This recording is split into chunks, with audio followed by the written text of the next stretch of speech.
किंतु किसी दिन तले सम्मानीय मुख्य विरोधी दल नेता आज जय ढलकिया को बेईमान बोली कही समाधान करते अंचल जो मीटिंग करते मोर नुआपड़ार एवं कमनार समस्त भाई भाई माने ये बेईमान संज्ञा कौन बेईमान क्या कह जाए आज जदि आम देखा आम जाचु विचारधारा निर्विशेष पूर्वतन मुख्यमंत्री आज मुख्य विरोधी दल नेता से बहुत शालीनता को रक्षा करती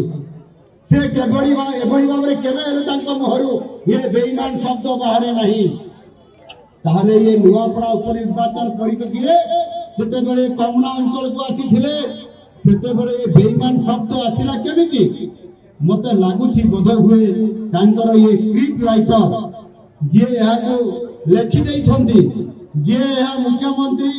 पूर्वतन मुख्यमंत्री आपंकर विरोधी दल नेता मुहर कहवाई से जो भाषण लिखिदे आ बुझे आउटे भल होता किंतु से बुझे नहांती जे बेईमान संज्ञा कौन।